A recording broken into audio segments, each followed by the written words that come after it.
Bienvenue dans Sweet Papy Podcast. Accompagner nos proches vers la dépendance tout en se préservant est un défi journalier très intense.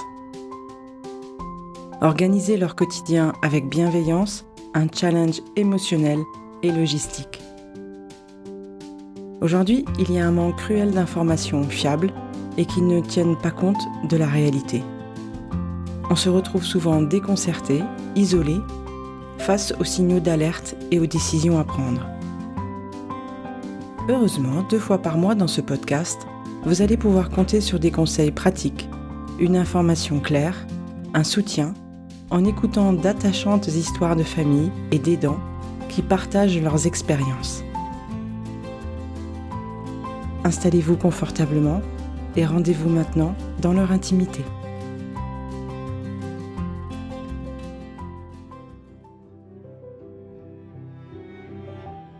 Tout tourne autour d'une personne qu'ils aiment et qui ne répond plus. On ne peut jamais imaginer l'ampleur du dévouement d'une personne, sauf à l'interroger dans son intimité. Ce fut le cas pour mon invité. Homme d'affaires, grand voyageur et aujourd'hui retraité actif, mari aimant, père de 2 jolies filles et maintenant grand-père attentionné. C'est un beau portrait, mais moi j'étais venue écouter le fils, car je savais qu'il avait beaucoup de choses à raconter et on avait besoin d'échanger. Je m'appelle Jean-Luc Guermont, je suis né le 23 décembre 1954, ce qui veut dire que je vais avoir 67 ans. Alors, on va parler de ma maman qui a 93 ans et qui est atteinte d'Alzheimer depuis 8 ans. Elle a de plus en plus de mal à se souvenir de son passé. Par contre, au niveau de la dépendance, maman est depuis 6 ans incapable de se faire à manger. Elle a été autonome, hormis pour faire chauffer des plats, mais elle n'arrivait plus déjà à se servir d'un micro-ondes. Complètement dépendante dans le sens où il faut la laver, où elle ne peut plus prendre de douche, donc elle est lavée au lavabo. Il faut la coucher, il faut l'habiller. De temps en temps, elle s'habille. Sinon, elle passe sa vie en pyjama, robe de chambre, chemise de nuit, robe de chambre. Compte tenu de tous ces handicaps, elle est classée en GIR 1, c'est-à-dire le maximum pour les aides à domicile. Oui, donc plus d'autonomie du tout, voilà. Considérant qu'elle n'a plus d'autonomie du tout. Tout à fait. Il n'y a pas de bascule d'un seul coup vers la dépendance, ça vient petit à petit. Mes mamans étaient quelqu'un de joyeux, qui aimait s'occuper de ses fleurs. Mais elle avait beaucoup de rosiers à une époque, elle s'occupait de ses fleurs. Elle avait un chien qu'elle aimait promener.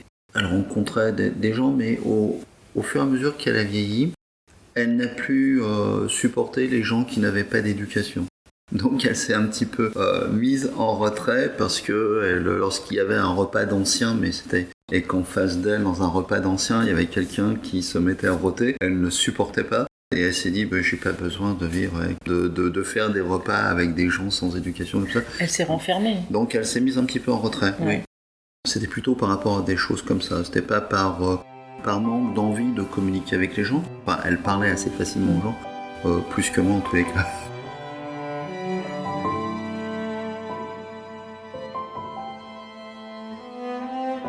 Dès que les signes ont été manifestes qu'elle avait besoin d'aide, ouais.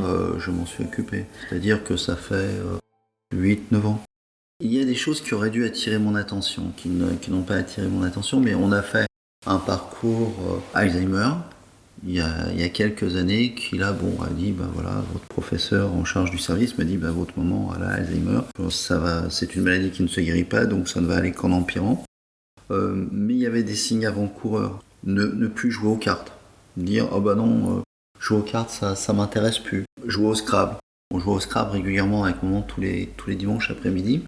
Quand elle était dans ses pleines facultés, puis petit à petit, ça a basculé jusqu'au moment où c'était moi qui gagnais 6 parties sur 10. Et après, ça a été « Oh non, j'ai plus envie de jouer. » Parce que même des mots simples, elle n'arrivait plus à les mettre sur son... C'est pas parce qu'elle gagnait plus. Non, c'est parce qu'elle sentait qu'elle n'y arrivait plus. Elle n'y arrivait plus. Ouais. Et ça aurait dû attirer mon attention sur le fait que les choses évoluaient dans le mauvais sens. C'est très discret comme évolution. Et puis tout d'un coup, on s'aperçoit que, ah bah tiens, ça elle le faisait, elle le fait plus. Donc et puis au fur et à mesure des visites au département de la mémoire du CHU, eh ben on passe d'un gir à l'autre et on se rend compte que la maladie prend de plus en plus de place. Et ces différentes étapes qu'il y a eu avec elle les a acceptées ou elle y a participé si à chaque fois vous lui faisiez faire des examens pour constater le GIR par exemple? Alors, les examens à partir du GIR 4 jusqu'au GIR 3, enfin GIR 4, GIR 3, elle n'avait pas envie d'y aller. Bon, elle y allait parce que je lui disais mais il faut qu'on voit comment va ta mémoire, il faut qu'on voit comment les choses évoluent. Donc elle venait et on en profitait aussi avec Daniel.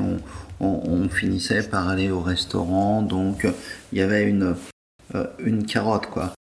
Mais depuis qu'elle est passée en GIR 2, maintenant je lui dis maman il faut aller faire un contrôle de ta mémoire. Bon faut y aller, elle y va. Mon seul problème c'est si j'ai une aide à domicile qui habille maman à 9h du matin et que moi je vais la chercher à 10h pour un rendez-vous à 11h, c'est pas sûr qu'à 10h je la retrouve toujours habillée. Parce qu'elle ne se souvient plus qu'elle a le rendez-vous quoi. Donc elle peut aussi bien décider de se déshabiller et d'aller se recoucher. Donc il y a bien eu toutes les étapes au fur et à mesure. Donc tu dis depuis 2013-2014 à peu près Oui, depuis fin 2013, début 2014. D'accord. Okay.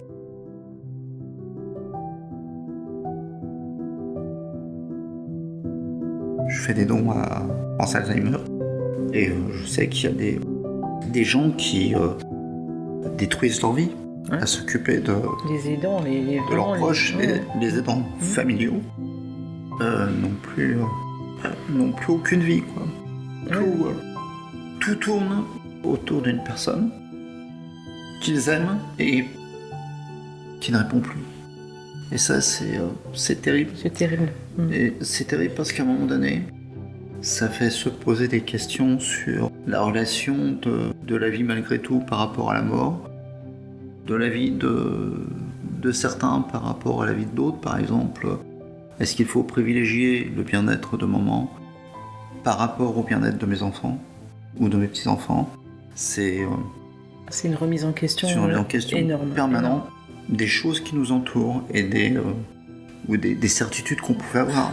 Mais même aussi de la philosophie par rapport à la vie. Est-ce qu'on doit absolument garder en vie des gens jusqu'à 100, 110, 120 ans alors qu'en fait, ils ne se rendent plus compte de rien? Alors après, le problème, c'est évidemment, pour l'instant, maman, quand elle me voit arriver, elle dit « Ah, mon grand », donc ça va, elle me reconnaît encore.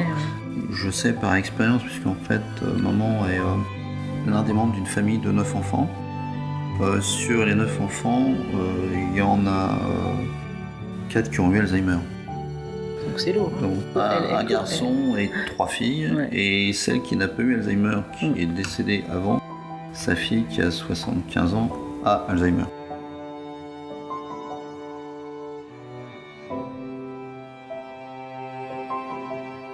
Quand ma grand-mère avait 75 ans, l'espérance de vie n'était pas la même que maintenant. Donc on se disait qu'à 75 ans déjà, elle faisait partie de ceux qui étaient au-dessus de la moyenne de l'âge de décès, de l'espérance de vie. Bon, pour le moment, j'ai pas vu les choses arriver. Je pensais que ma mère était éternelle.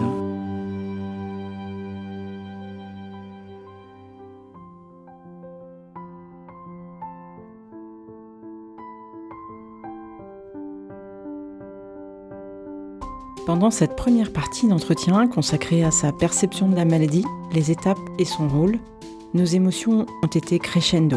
On a donc fait une pause. J'espère que cet épisode vous a ému. En tout cas, c'était le cas pour moi et ce n'est pas fini.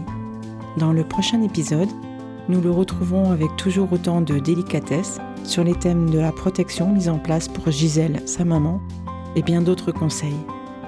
Alors pour info, ceux qui ne connaissent pas le terme de GIR, groupe iso-ressources, cela correspond au niveau de perte d'autonomie d'une personne âgée. À bientôt, j'espère. Si mes jolies histoires du Sweet Papy Podcast vous ont plu, si les thématiques abordées vous intéressent, n'hésitez pas à partager avec vos amis, à noter 5 étoiles sur Apple Podcast et bien sûr, abonnez-vous sur les plateformes habituelles pour suivre tous mes épisodes. Vous pouvez me retrouver sur Instagram, Sweet Papy Podcast, ou contactez-moi par mail, sweetpapypodcast@gmail.com.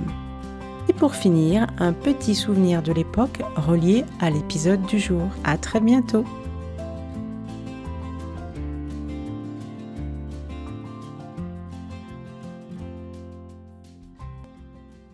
EPE-LAGE, dit monsieur.